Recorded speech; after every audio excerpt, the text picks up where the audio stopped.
موضوع سرود و موسیقی و رقص. در بین مردم کسانی هستند که سخنهای بیهوده مثل کنسرت ها و سخنهای ناجا و ناحق و باطل را میخرند. یکی میگوید که موسیقی حلال است، دیگری میگوید که موسیقی حرام است. موسیقی این یعنی که رساننده به زنا است. امروز میگویند که آنجا نگفته است که موسیقی، بلکه سخنهای بیهوده شاید برای تقویت بخشیدن آن همین آیت ها یگان دلیل دیگر هم هست اگر باشد تا که به مردم رسانند. یعنی که موسیقی ها است. این موسیقی هایی که یعنی در آنها حیا نیست، علم و دانش نیست، آداب و اخلاق نیست، به فحشا دعوت میکنند. و مسجد را گویند که این مسجد مبدل یافت به یک کاه فرهنگی. آیا اجازت هست برای همین؟ برای این نفری که مسجد من میسازد، مسجد خراب میسازد، در دنیا خاری است. خانه الله را امروز گرفتند و در آنجا سرودخوانی میکنند. کی ظالمتر از آن نفری که مسجد خدا را من میسازد؟ به نام الله بخشاینده مهربان. السلام علیکم و رحمت الله و برکاته. تماشابینان عزیز، امروز ما تصمیم گرفتیم درباره موضوعی صحبت کنیم که بین مردم امروز خیلی پر بحث است. موضوع سرود و موسیقی و رقص. و امروز در مهمانی برنامه ما قاری مصطفی، طالب علم علوم شرعی و همچنین محمد علی قربان، ختم کرده دانشگاه ریاض عربستان سعودی رشته فقه اسلامی. شما را خوش آمدید میگم. آباد باشید اکمل جان، یک جهان تشکر. و چنانی که ما پیشتر گفتیم موضوع درباره موسیقی است و امروز من در حیث مردم عادی هستم و از نگاه مردم عادی با شما در این موضوع انشاءالله صحبت خواهیم کرد. چون امروز و علل خصوص در همین روزهای با شماری که مانده است و تجلیل به قول سال نو که مردم جشن میگیرند، رقص و بازی، سرود و موسیقی بسیار شهرت یافته است و کنسرت های زیاد دایر میگردد و اختلاف بین مردم است. یکی میگوید که موسیقی حلال است، دیگری میگوید که موسیقی حرام است. و از روی شریعت اسلام سرود و موسیقی چی جایگاه دارد و تا چه اندازه همین موضوع را میتوانیم امروز برای مردم عامی روشن کنیم. به نام خداوند بخشنده مهربان، درود و سلام بر پیغمبر آخر زمان. البته بسیار یعنی سوال مهم است، بسیار سوال مهم و به مورد است. باید هر یک مسلمان هر کاری که انجام می‌دهد و در هر محفلی که می‌نشیند باید بداند که آیا این از نگاه شریعت، از نگاه آن خداوندی که آفریده است درست است و یا نه. البته این موسیقی ها، این بزم ها، کنسرت ها که مردم داده آنها شده اند، با چه دبدبه ها، با چه اسراف ها و خرجه های ناجا و بی‌مورد گذرانیده می شود، اینها از نگاه اسلام منع است و ضررهای زیادی دارد، اقتصادی، معنوی، اخلاقی. همچنانه که الله سبحانه و تعالی به چنین کنسرت ها و محفل های نادرست و ضرر آور در آیه 6 سوره لقمان چیزی با می فرماید: استعیذ بالله و من الناس من یشتری لهو الحدیث لیضل الناس بغیر علم و یتخذها هزوا اولئک لهم عذاب مهین. صدق الله العظیم.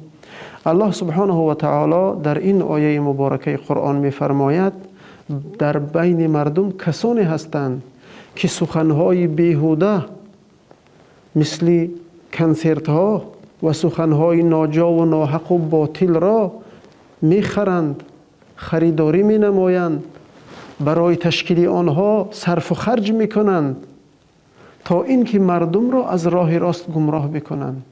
و چون که شما نواکه گفتید در ترجمه این گفتید که از سخنهای بیهوده، اما وقتی که مردم این سخن شما را میشنوند امروز میگویند که آنجا نگفته است که موسیقی بلکه سخنهای بیهوده. شاید برای تقویت بخشیدن آن همین آیت ها یگان دلیل دیگر هم هست اگر باشد تا که به مردم رسانیم.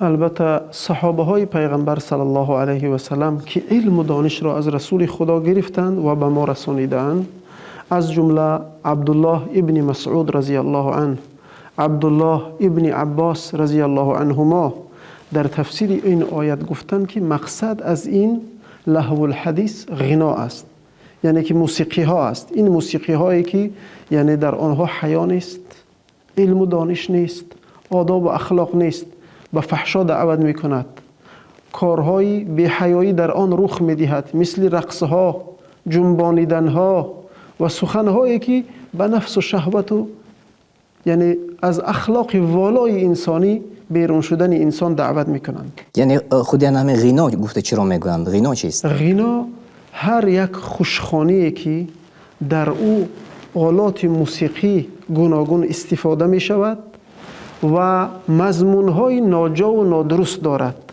یعنی که به عشق ورزی با زنها، به یعنی بیان نمودن نازکی‌های بدن زن، یعنی جنبه شهوانی انسان را می انگیزد. این نمود غناها و کنسرت هایی که امروز یعنی خالی از این قریب که دیده نمی شود. یعنی مقصد از این است که این چنین محفل ها گناه است، اخلاق دختران و پسران را ویران می کند. حتی شنوندگان شاید تعجب بکنند در اول گوش دادن به این سخن ها، اما این حقیقت است که در یکی از کنسرت ها و محفل های سال نوی 16 دختر پاک دامن را یعنی بیوه ساختند. تجاوز، یعنی تجاوز کردند از طرف همسنف های خودشان، از طرف کسانی که طول 11 سال با هم خوانده بودند، یعنی پاداش این را با این عمل زشت انجام دادند.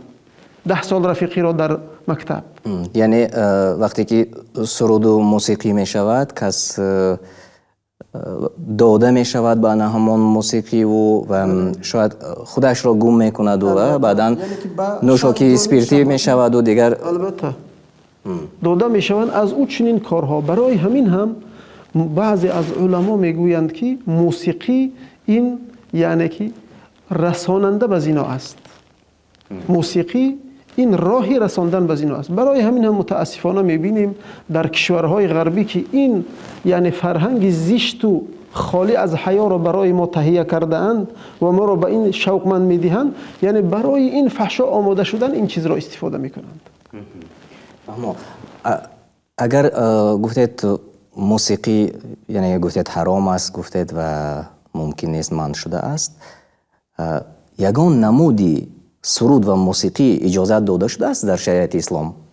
البته هر خوشخوانی که به اسباب موسیقی است یا هر خوشخوانی که تنها مردها با مردها هستند یا اینکه زنها تنها با زنها هستند، مثلا در توی نکاح زنها جمع شدند، بعضی سرودهای یعنی که تبریکات اخلاقی همچون تبریکات در این توی با یکدیگر میخوانند، به رقص و بازی مانع ندارد، جایز است.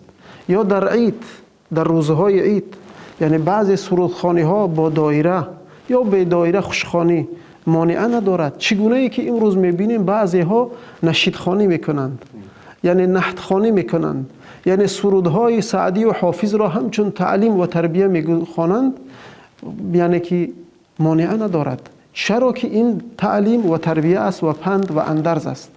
خیلی خوب، تشکر زیاد. به نهایت واضح شما به این مسئله روشنی انداختید و امروز ها اگر شما آگاه باشید در وسایط اخباری عموم، علل خصوص در همین یوتیوب و اینستاگرام و به همین مانند شبکه های اجتماعی یک چند نوارهای پهن شده است در مسجد. خانه الله را امروز گرفتند و در آنجا سرودخوانی میکنند آیا همین چیز در فرهنگ ملت یا اینکه در شریعت اسلام جایز باشد؟ سلامت سربلند باشید برادر گرامی.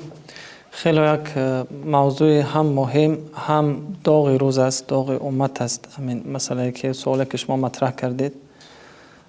مسجد دانسته باشیم که رمز از خانه های الهی در روی زمین است. یعنی بندگان خداوند را، خالقی که آنها را خلق کرده است، اساس شناختشان شروع می شود از مسجد. و این را ببینید که وقتی پیامبر صلی الله علیه و سلم زمانی که هجرت کردن از مکه مکرمه آمدن به مدینه منوره، اولین شده بنای مسجد شروع کردن. بنای مسجد، یعنی این یک موضوعی که مهم است. دیگر مسجد یک خاصیتی دارد که در دیگر مکانها دیده نمی شود. خاصیتش این است که وقتی داخل مسجد می شوید در اونجا ثروتمند، فقیر، شاه و گدا و همه یک است. حتی می شود که یک نفر فقیر است در صف اول قرار می گیرد، یک نفر که ثروتمند است در صف آخر. حتی پادشاهان دیده می شود که یک نفر، یعنی کمبغل و بای در مسجد جدا نمی شود. همه نیست. و مکانی است که از اونجا دین منشأ می گیرد، شعار دینی است. به این خاطر این هدف قرار گرفته است که همین را از بین ببرند. ببینید در چگونه که در وسایل عام یک خبر پخش شد که به خاطر یک عکس گرفتن یک جوان نزد یکی از کلیساهای مسیحیان، به خاطر یک عکس گرفتن اینقدر جزا داده شد. از روسیه خارج کردن، چند مقدار جزا هم نوشته شد، اونقدر فشارها بالا اون آورده شد، تنها برای این که در همون عکسی که گرفته است در پشتش یعنی همون عکس کلیسای مسیحی ها بود. حالا ببینید که کجا رسد به این که در یک دولت مسلمان نشین یک مسجد خراب کرده شده باشد. این یک مصیبت، خراب کردن مسجد. دوم مصیبتی که از این بزرگتر از این است که داخل مسجد یک عمل غیر شرعی را انجام دادن. این خیلی یک گناه، یک جرم بزرگ است. قاری مصطفی، درباره مسجد یگان دلیل ها از آیات های قرآن کریم هست که مثلا این گونه عمل ها در مسجد اجرا کرده نشود، یا اینکه تنها در حدیث ها آمده است؟ و اگر این را کوتاه شرح میدادید.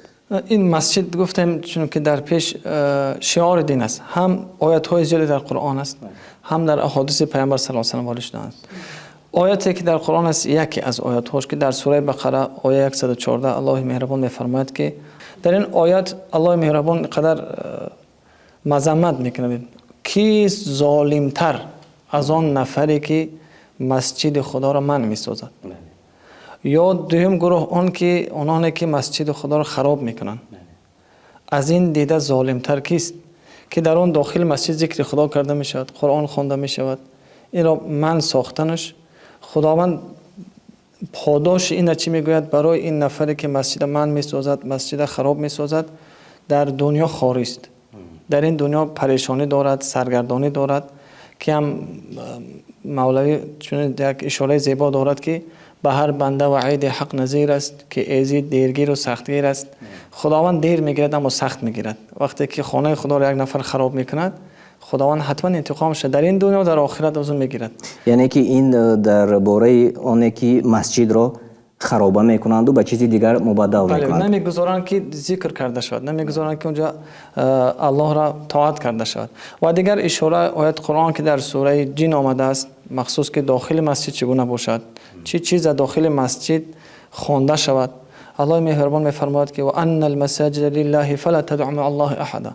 مسجدها را خداوند رمزی از خانه های خود قرار داده است و امر دارد بندگانش را که در داخل مسجد بجز خداوند کسی را دعا نکنند، بجز خداوند کسی را نخوانند.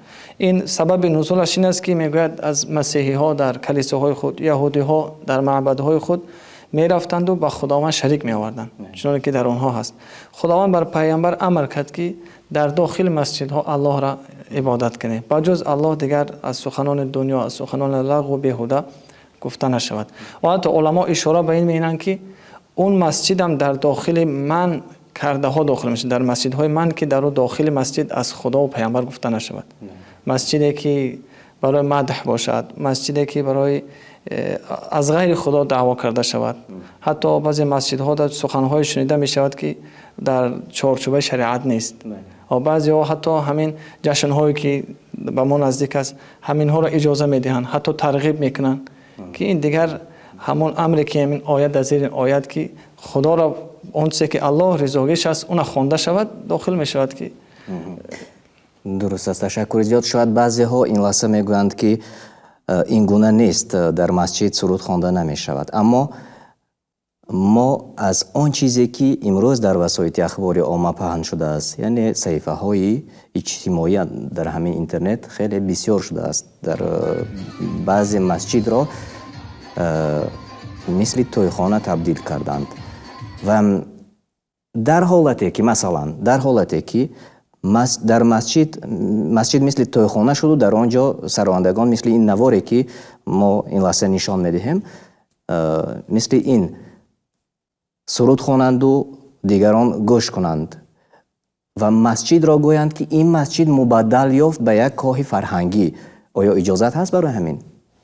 نه البته، هرگز این ممکن نیست. این گناه بزرگ است. هر جایی که مسجد جدا شد او دیگر ملک خدا است. آن وقف می شود. دیگر کسی آن زمین را گرفته نمی تواند. کسی آن زمین را به خانه یا کارخانه تبدیل داده نمی تواند. آن زمین دیگر مسجد باقی می ماند. برای همین هم این یکی از گناه های بزرگ و بسیار هلاک کننده است که انسان مسجد را به جای گناه و کارهای ناشایان تبدیل بدهد، یا اینکه دری او را ببندد، یا اینکه مسجد را از کار و فعالیت اسلامیش باز بدارد. درس، تعلیم و تربیت، ذکر، 5 وقت نماز. یعنی چنانه که گفتم اگر که مسجد به کاخ فرهنگی مبدل یابد، اون دلیلی که شما از سوره بقره آوردید به فکر من همون جای دارد. بله دلیل که اونانی که من میسازند مسجدها را و تبدیل میتونند به جای دیگر، چه کاخ فرهنگی باشد چه هر کارخانه‌ای که نباشد، در زیر همین آیه داخل میشوند. خیلی خوب. و بیاید به سوال دیگر میگذاریم درباره با سرایندگی و نوازندگی و رقاصگی مبلغ کار میکنند. یعنی این روشن است، همه ما میدانیم که مبلغ اکثریت سرایندگان همین است کسب و کارشان و آنها به مثال مبلغ کار کردند و آن مبلغشان را خواستند خیر کنند. آیا خیری این سرایندگان و نوازندگان و رقاصگان قبول می شود؟ پیغمبر خدا صلی الله علیه و سلم در حدیث مبارکشان درباره همه گونه کسب و کارهای حرام بسیار زیبا فرمودند. ان الله طیب لا یقبل الا طیبا. خداوند پاک است، تنها از خیر و سخاوت و اعمال پاک، حلال و درست را قبول می کند. برای همین هم هر صدقات و خیری که از کسب و کار حرام می شود به درگاه الهی قبول نمی گردد. اگر در حدیث آمده است که انسان یک دانه از مال حلال در راه خدا خیر بکند، از کسب و کار حلال، خداوند این را به مانند کوه بزرگ می‌گرداند و مانند کوه به او ثواب می‌دهد. یعنی این تشویق و ترغیب اسلام به کسب و کار حلال است. هر چیزی که شریعت حلال گردانیده است در او خیر و برکت و آبادی و اصلاح است. هر چیزی که شریعت حرام گردانیده است در او زیان، ضرر و فساد است. از جمله سرایندگی ها با این کنسرت های پر از بی‌حیایی و فساد اخلاق جوانان را ویران می‌کند. از کار و فعالیت و جد و جهد جوانان را باز می‌دارد. به تنبلی، به داده‌شوی و عیش و نوش و راحت و شهوات و یعنی عرق و غیره داده می‌شوند به سبب اینها.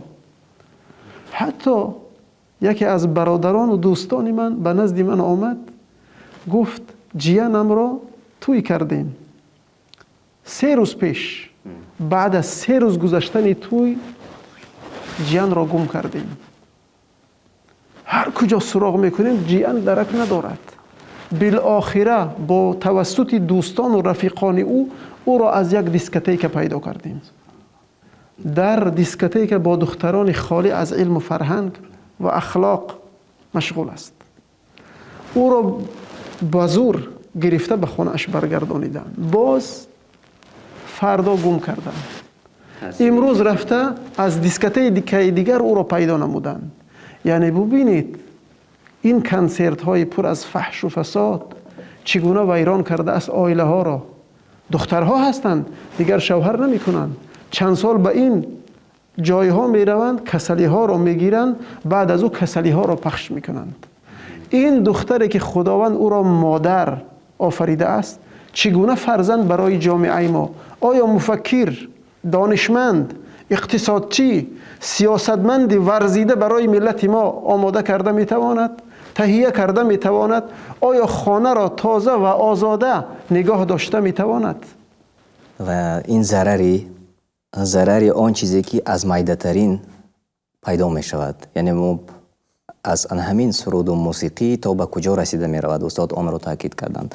و خب امروزها ما می خواهیم نمی خواهیم اکثریت مردم آمادگی به سال نو می گیرند و در همین سال نو کنسرت های زیاد برگزار می شود و همین گونه کنسرت ها به اندیشه شما چی فایده دارد و چی ضرر دارد اگر فایده داشته باشد؟ بله درست قید کردید. ببینید اکثریت مسلمانان امروزه در پی کافت و کاب اینند که همین سال نو را مشروعیت فهمیده باشند و کوشش میکنند که همین به طریق حرام نگویند. اما عقل سالم، چون عقل سالم جواب این را میتونه داده، این است که ببینید تمام وسیله‌ای که انسان به راه حرام میبرد، به راه باطل میبرد، در همین شبانه روز رخ میدهد. یکی این که همون موسیقی ها یا سراینده هایی را که میارن و در اطراف اونها هزارها نفر جمع میکنن، اونجا زن و مرد جمع میشود. یکی این که وقت ضایع میشود، وقت انسان ها. دوم این که رقصیدن و کوبیدن و فریاد زدن و حتی بعضا ما شاهد این بودیم که در بعض همون روزها جایهای میرفتن جوان ها طعام میخوردن، پول همون را پرداخت نکرده مبلغش رو فرار میکردن و حتی گروه از جوان ها به یکدیگر جنگ میکردن، زن و زنی. اینقدر ضررهای زیاده که در همین شبانه روز دیده میشود. در دهات مردم تا سحر خواب نمیکنن، یک آتش رو فروزان میکنن در اطراف همون مینشینند، همون روزهای سردی.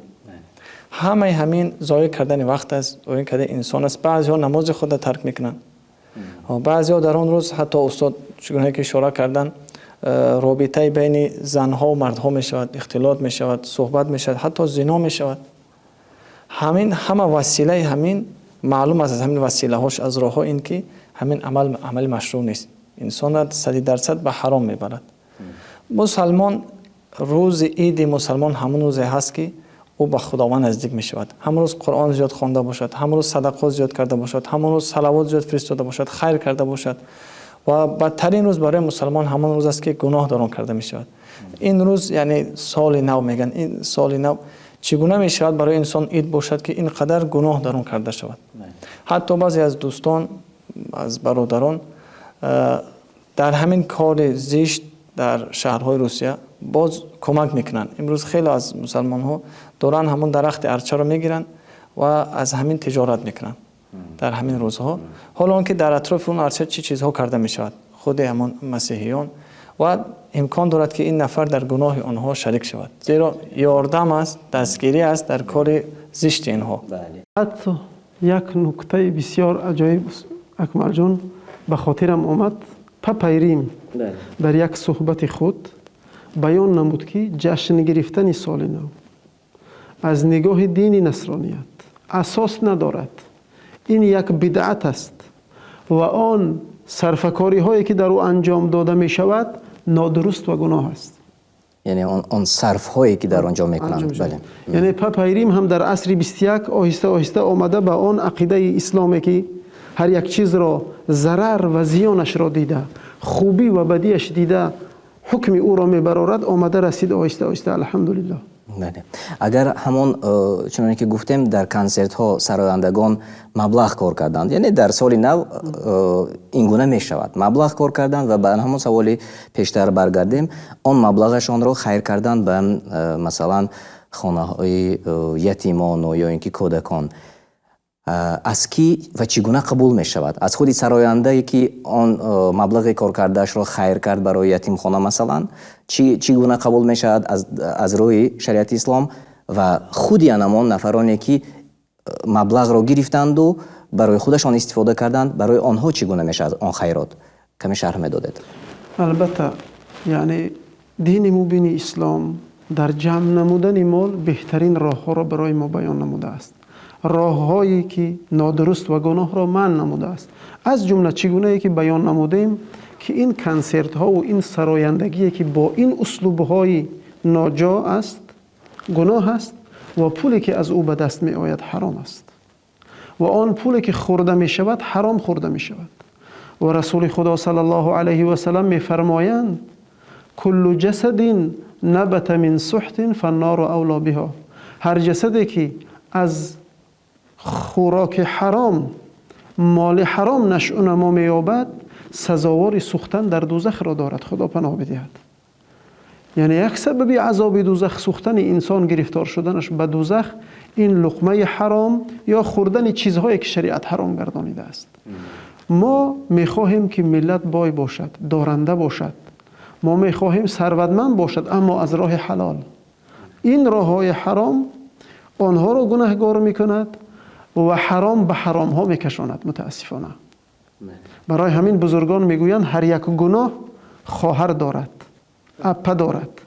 از شومی این گناه انسان به گناه دیگر گرفتار می شود. یعنی از شومی لقمه حرام به دیگر حرام ها انسان گرفتار می شود. برای همین اگر ما در یک حیات خود دقت بدهیم، کسانی که لقمه حرام دارند کارهای خیر از آنها کم به وجود می آید. دائما می بینیم کارهای بد و زشت و فساد رخ می دهد. و نکته دیگر مهم است که این مال حرام را چیکار میکنن؟ جمع کردن میلیون ها، هزارها. این مال حرام را اول که آنها باید با فرزندانشان نخورند. برای خلاص شدن از این مال حرام علما گفتن به احتیاجمندان آنها را میدهند، نه همچون صدقه حتی که امیدی ثواب بکنند، همچون خلاص شدن از این مال حرام و کارو بار حلال و پاکیزه میکنند.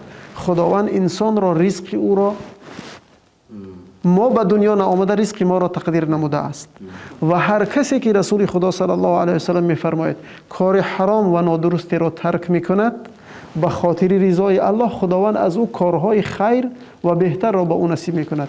از این التماس دارم که سرایندگان از این کسبه نادرست توبه بکنند، رو به نحتخوانی، رو به سخنوری، رو به علم و دانش، تعلیم و تربیه و استادی و معلمی در کارهای خیر و علمهای فایده‌ناک جامعه ما را پیش میبرد، مشکلات او را حل می نماید بیارند. از این راه خداوند به اذن الله از آن درآمدهایشون بهتر را نصیب میکند. بله. در حدیث گفتند که اسباب‌های موسیقی و بعضی از اسباب‌های موسیقی در باره نی، ما در تفسیر سوره که شما پیشتر گفتید سوره لقمان آیه 6 گفتیم که زینا و اسباب موسیقی و نی را برابر کردند. همین برابری در چی باشد؟ به چی خاطر همین دو گناهی که یکی امروز روی راست مردم میکنند، یعنی سرایندگی و نوازندگی و نی نوازی، و دیگر زینا که آن اگر کنند پنهانی میکنند. و ببینید که در حدیث هر دو برابر آمده است. برای چی؟ چون این دو گناه، یکی روشنایی است و دیگر پنهانی است، در یک میزان است. درست، زیرا که این کنسرت هایی که با این شکل ادامه یافته ایستاده است بسیار فساد کننده است. چگونه ای که عرق انسان ها را از خود به خود می سازد، به سبب مستی به جنایت ها دست می زنند. حتی 80% جنایت در حالت مستی انجام می یابد در جهان. و این چنین این موسیقی ها با این وسوسه ها، با این رقص های یعنی تکان دهنده و وسوسه دهنده انسان ها را به فساد و فحشاد مثل این عرق و غیره میکشاند. یعنی شهوت انسان ها بیدار میکند و زنها یکدیگر را وسوسه میدهد. برای همین هم علما گفتند که این یعنی کشاننده و رساننده به زنا است. برای همین هم رسول خدا صلی الله علیه و سلم 1400 سال پیش این معرکه های زشت و ویران کننده اخلاق را به ما و شما بیان نموده. در حدیث صحیحش که امام ترمذی روایت میکند بیان نموده است که سيكون في امتی خسف و مسخ و رجم و ذلك اذا استحلوا الحر والحرير والمعازف واتخذوا القيان. پیغمبر خدا صلی الله علیه و سلم فرمودند که در امت من یعنی سنگباران شخصان پیدا می شوند که آنها را خداوند سنگباران میکند یا به زمین فرو میکشد قسمی آنها را، یا اینکه آنها را صورتشان را به صورت خوک یا میمون تبدیل میدهد. در حال این کار رخ میدهد میگوید پیغمبر خدا صلی الله علیه و سلم که هرگاهی که آنها به زنا همچون حلال بروند، همچون چیزی حلال انجام بدهند زنای حرام کرده الهی را، و به موسیقی و کنسرت ها داده بشوند، با آلات های موسیقی و زنهای رقاصه و سراینده را بگیرند که تا آنها را در این کار باز هم تشویق و ترغیب نماید و بنوشند عرق را.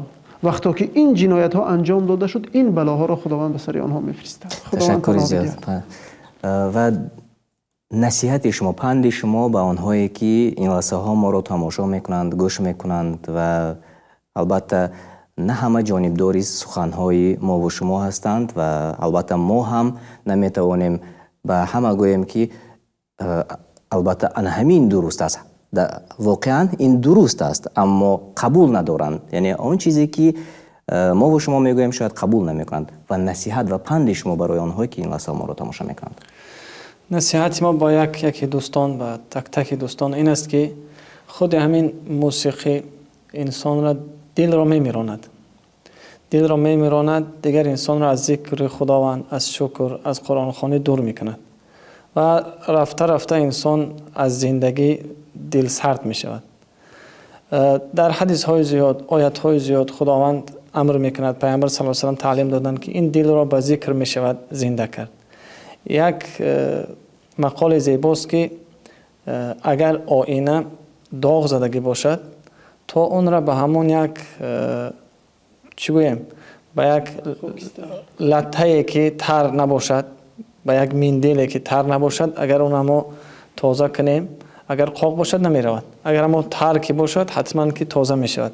این است که ما باید در این قدر گناه، اگر این قدر ما موسیقی زیاد شنیدیم، نزد خداوند بیاییم، همون آب دیده کرده باشیم، پیش خداوند توبه کرده باشیم، به همون مانند مندیلی که تر است، مانند همون نزد خداوند دعا کرده باشیم تا اینکه خداوند دلهای ما را تازه کند و بیاییم به سوی خداوند. آیا از قرآن خوانی، از ذکر خداوند، از مسجد، از عمل نیک، از خواندن علم فایده آور نیست؟ که ما در راه میبینید تا مثال 1 ساعت راه هست، انسان ها در گوشی خود تنها موسیقی گوش میکنن، وقتی خود زاهی دل خود را سرد میکنن. یکی از علما را پرسیدند که شما تا جای کار در چند دقیقه میروید، تا جای درس و جای کار؟ گفت که من نمیدونم چند دقیقه اما 1000 بار صلوات میفرستم. این مقدارش میدونید. این نصیحت اول. دوم نصیحت با این که ما با این سالی که سال نو است نزدیک هستیم، که سال نو مینامانش، که اکثریت مردم شب خواب نمیکنن، در اطراف همون ارچه و حتی فرزندای خود خارج میکنن به سوی همون اطراف ارچه گشتن و هدیه سازی. و بیاین همین کار ما ترک کنیم. این کار نیست که پیامبر صلی الله علیه و آله کرده باشد یا امر کرده باشد، صحابه این کارو نکرد، پیشواهای ما امام ابو حنیفه، امام شافعی، قدر بزرگا کسی اینا نکردن، کسی ترغیب هم نکردن. اینا ترک کرده باشیم، در جای این ذکر کنیم، برای این سالی که نو می آید نزد خدا دعا کرده باشیم که خدا برکت در زندگی ما بیارد، فرزندای ما را صالح کند، رزق روزی بهتر شود، علم نافع برای ما نصیب شود.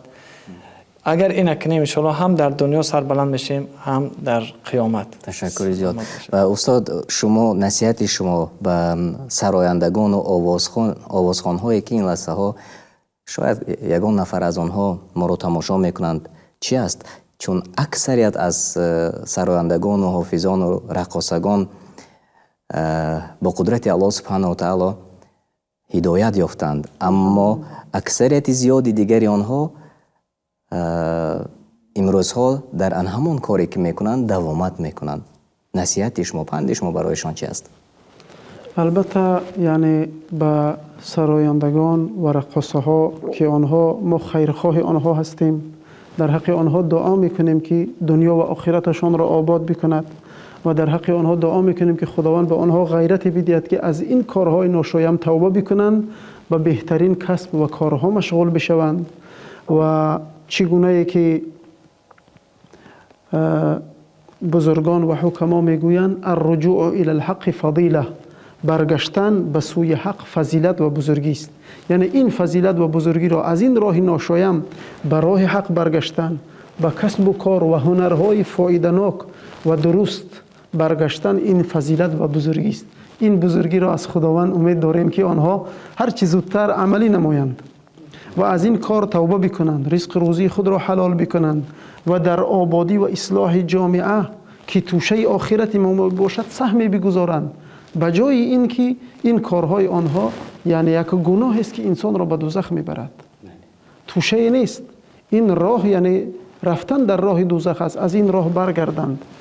و چگونه ای که پیغمبر خدا صلی الله علیه و سلم وعده کرده است و تجربه ها اثبات نموده است، هرگاهی که این کار را ترک میکنند خداوند از اون بهتر را از نگاه رزق و روزی به آنها نصیب میکند. تشکر زیاد میگویم برای شما. و امروز در مهمانی برنامه ما قاری مصطفی طالب علم علوم شرعی حضور داشتند و همچنین استاد محمد علی قربان ختم کرده دانشگاه ریاضی عربستانی سعودی رشته فقه اسلامی. شما را خوش آمدید میگویم. و امروز موضوع ما درباره موسیقی، سرودها و رقاصه ها بود و انشاءالله با روزهای نزدیک با برنامه‌های دیگر ما مهمان شما خواهیم شد. خانه آباد و سربلند باشد. فاسألوا أهل الذكر إن كنتم لا تعلمون. و اگر خود نمیدانید از اهل علم بپرسید. از این آیه چنین قاعده برمی آید که اگر انسان چیزی را از مسائل دینی نفهمد باید از عالمان ثابت قدم در علم بپرسد. تفسیر سعدی.